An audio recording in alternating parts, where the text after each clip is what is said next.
Waalaikumsalam warahmatullahi wabarakatuh. Sebelumnya saya minta maaf waktunya untuk kepada Bapak Kepala Sekolah dan juga kepada rekan-rekan guru. Dalam hal ini saya ada tugas untuk aksi nyata CGP Angkatan 8, yaitu tentang program sekolah. Nah, di sini kita akan berdiskusi tentang program sekolah yang saya akan adakan, Pak. Nah, ini saya minta nanti dalam diskusi ini kita bisa menggali semuanya tentang program-program sekolah yang nanti akan kita lanjutkan ke depannya. Nah, mohon maaf Bapak Kepala Sekolah, yang saya ajukan untuk program sekolah ini yaitu asik berkebun, Bapak, karena saya melihat potensi dari lingkungan alam, yaitu aset sekolah yaitu lingkungan alam. Nah, di sini kita sekolahnya itu berdekatan dengan pertanian dan juga perkebunan. Nah, jadi saya ingin membuat program asik berkebun itu untuk siswa-siswa kita agar mereka lebih mengenal tentang cocok tanam dan juga tentang pembeningan-pembeningan, juga mengenal tentang tanaman-tanaman. Nah, seperti itu Bapak, bagaimana dengan pemikiran Bapak dari Bapak Kepala Sekolah? Ya, satu memang strateginya dibutuhkan lahan. Yang kedua tentunya tersedianya air yang cukup, mungkin irigasi, apakah hanya mengandalkan air hujan. Nah, yang ketiga yang jelas ya instrumen apa saja yang dibutuhkan dalam senam berkebun ya. Asik berkebun. Jadi anak-anak memang harus dibawa ke alam nyata untuk melakukan sebuah pembelajaran di luar ya. Memang seperti itu, kemudian akan mendapatkan pengalaman langsung bagaimana cara berkebun yang baik dan seterusnya.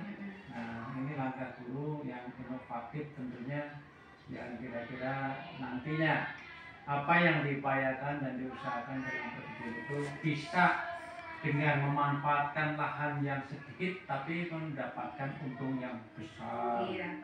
Sehingga nanti bisa anak-anak kita tidak berfokus nantinya ke depannya bercita-cita ini jadi pegawai saja, tapi dengan menjadi petani yang baik, menggarap lahan yang dimiliki dengan baik, insya Allah masa depan mereka terutama ya menuju Indonesia emas ya, harapannya nanti tahun 2045 betul-betul bonus demografi dapat kita dapatkan ya, dari hasil pendidikan kita.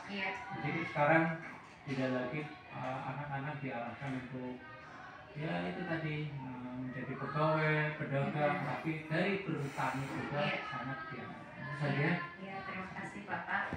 Ya, memang ini tujuan dari program yang saya akan lakukan itu, tujuannya itu untuk menggali mimpi mereka, Bapak, menggali mimpi siswa. Apakah mereka itu nantinya kalau dengan berkebun atau pertanian atau peternakan itu apakah bisa menghasilkan untuk kedepannya? Nah, disitulah mereka akan biar mereka menggali mimpi-mimpi mereka dari hasil berkebun atau peternakannya itu. Nah, saya ingin mendengar dari Bapak rekan guru atau Ibu guru ya, itu bagaimana dengan program yang ingin saya lakukan ini, apakah sangat cocok untuk di SD kami atau tidak? Silakan mungkin Pak Irfan atau Pak Parman atau Ibu Nadia. Mohon maaf ini tidak semua mengikuti karena ada yang di kelas ya. Ya, monggo. Pak Irfan. Saya itu tentang aset, tentang program tadi yang disampaikan oleh Iris tentang berkebun. Pertanyaannya, apa dampak positif kepada anak? Terus bagaimana sih mekanismenya anak itu lebih supaya lebih suka berkebun gitu. Iya. Dampak Irfan, saya jawab ya. Untuk dampak positif bagi anak, anak akan mengetahui berbagai macam jenis tanaman dan anak akan mengetahui juga berbagai cara kita bercocok tanam yang baik dan akan menghasilkan. Itu dampak positifnya. Yang satu lagi dampak positif dari saya memberikan program ini, yaitu dampak positifnya yaitu bisa memanfaatkan lahan yang ada. Misalkan kita di sekolahan kita ada lahan sedikit, kita manfaatkan lahan tersebut untuk menanami bunga atau tanaman-tanaman yang bermanfaat, atau kita tanami dengan obat apotek hidup. Nah di situ atau gas. Nah dan yang lainnya mungkin itu. Nah di lingkungan mereka sendiri di rumah mungkin ada satu lahan sepetak lahan kecil ya, tidak terlalu luas, mungkin mereka bisa tanami cabai dan bagaimana cara menanam cabai yang benar dan bagaimana cara perawatannya. Nah itu nanti saya akan jelaskan dan ke mereka, ke siswa saya akan berikan penjelasan yang lebih baik untuk mereka. Ini sebagai masukan Mbak. Oke. Kita bercocok tanam tidak harus menggunakan media tanah. Sekarang ada program dengan bercocok tanam tapi dengan cara hidroponik. Iya, hidroponik. Nah, jadi kita bisa mengumpulkan bahan-bahan, kita bisa belajar dari YouTube. Jadi kita menanam sesuatu tidak harus medianya tanah. Dari styrofoam yang dihancurkan itu bisa dari untuk tanam juga. Ya, tanaman yang berdaya guna dan berhasil guna. Jadi ya ini dibutuhkan inovatif ya dari seorang guru yang banyak ide-ide cemerlang, ide-idenya yang bagus ya. Kita juga banyak membaca buku di perpustakaan atau anak diajak ke perpustakaan untuk menggali informasi terkait dengan tadi ya. Jadi apa yang disampaikan Mbak Lis tadi terkait dengan berkebun yang menyenangkan ya. Asik berkebun. Ya, asik berkebun. Ya. Betul-betul anak itu pada dunianya. Mereka betul-betul asik, seneng. Jadi ya sesuai dengan misi pendidikan kita, menyenangkan ya. Kemudian tentunya akan mendapatkan manfaat langsung ya. Artinya di samping teori tapi praktek, jadi dari situ akan terkesan anak itu nantinya menjadi penuh dengan inspirasi. Besok ke depan saya mau jadi apa ya? Nah itu untuk menggali mimpinya. Seperti itu. Iya benar Pak. Jadi itu tadi jangan terfokus pada sedikit lahan yang kita punya, tetapi dengan media hidroponik ya kita butuhkan semuanya. Ini ada ember atau apalah, kita medianya tanpa tanah, mungkin batu kerikil atau genting di terus kita bisa di situ. Bahkan ada yang menanam padi dengan tidak menggunakan harus lahan sawah yang luas, kita manfaatkan di atas rumah kita kok ada pelataran, itu kita bisa di situ. Jadi apapun yang penting tadi intensifikasi ya, tidak harus ekstensifikasi. Inten itu artinya dengan lahan yang sedikit bisa menghasilkan banyak. Nah, petani yang tadinya hanya petani buruh tani nanti menjadi betul-betul seorang petani yang memiliki banyak kan ya, alumni mahasiswa yang terjun di sana, kemudian hasilnya sangat hebat sekali. Yang tadinya hanya 2 hektar jadi puluhan hektar, menjadi karena banyak inovasi lah. Masukan jadi jangan hanya bermedia pada tanah. Matur nuwun Pak atas masukan-masukannya tadi. Memang betul Pak, tadi pun saya sudah memberikan sedikit penjelasan kepada siswa bahwa penanaman itu tidak harus menggunakan dengan tanah, tapi kita bisa gunakan dengan yang lainnya juga. Tidak harus medianya itu tidak dengan tanah saja Pak. Tapi saya sangat terima kasih ucapkan ya, karena itu sebagai masukan dari Bapak. Nah mungkin dari Pak Arman. Terima kasih atas waktunya. Saya secara pribadi sangat mendukung sekali Mbak. Terkait terima kasih Pak. Asik berkebun ya, ataupun asik bercocok tanam. Iya. Apalagi yang memang geografis SD kita itu terletak di pedalaman Iya. pedesaan. Pedesaan. Iya, Banyak yang sekali, pertanian dan perkebunan. Sarana prasarana yang memang menunjang keberpihakan kepada murid tersebut. Iya. Salah satunya tadi dengan asik berkebun. Namun yang saya perlu garis bawahi, Mbak, semua saya pun punya rencana, jenengan juga punya rencana.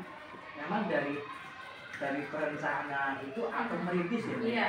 Merintis tahapannya memang sudah ada. Nah, tahapan merintis, menumbuhkan dan merawatnya itu memang sangat diperlukannya kolaborasi. Iya. Karena memang saya akui, saya tidak akan bisa berjalan. Program sebagus apapun itu, saya akui tanpa adanya kolaborasi, saling bersinergi, saling menutupi kekurangan satu sama lain, maka tidak akan tercapai tujuan tersebut. Nah, dari itu saya sangat mendukung sekali. Mohon dengan terkait dengan programnya seperti apa, nanti bisa disosialisasikan ataupun dengan teman-teman yang lain. Terus yang kedua, kemungkinan untuk hal seperti ini kita targetnya apakah memang ke kelas rendah ataupun kelas tinggi seperti itu, karena memang kan ya dari segi penalaran kelas 1, 2, 3 mungkin berbeda dengan kelas 4, 5, 6 seperti itu. Dalam mungkin segi pemikiran mereka terkait dengan klasifikasi usia ya, kita harus dipertimbangkan juga. Karena memang kelas 1 kan jamnya sampai jam setengah 11, sedangkan kalau kelas 3 sampai jam 12 lebih ya. Bahkan nanti kan mungkin ada program ataupun ada rencana, mungkin juga ada jadwal yang setiap harinya itu nanti bergantian untuk merawat asik berkebun. Iya benar. Ya, sekali lagi kesimpulan saya, Mbak, saya sangat mendukung sekali. Silahkan nanti direncanakan seperti apa perencanaannya dan tujuannya dan mekanismenya seperti apa. Oke, terima kasih Pak Parman atas dukungannya, juga rekan-rekan yang lain. Jadi begini, saya sedikit penjelasan ya untuk asik berkebun itu memberikan kesimpulan atau refleksi.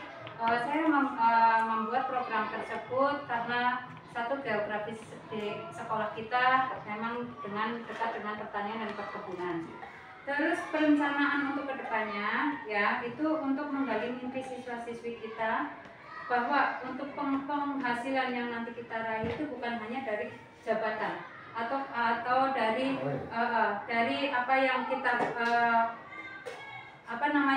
yang kita alami nanti, mau jadi presiden atau bagaimana, tetapi jadi petani juga nanti insya Allah kita akan menghasilkan yang lebih banyak atau lebih baik.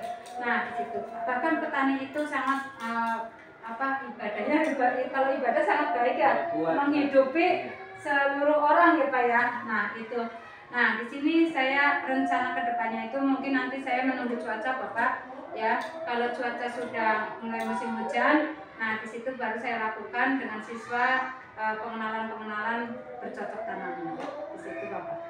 Mungkin itu saja diskusi pada hari ini tentang asik berkebun, program sekolah yang saya akan adakan itu, dan saya sangat berterima kasih. Oh ya, untuk yang untuk yang terlibat Pak Parman tadi itu saya akan melibatkan kelas yang tinggi.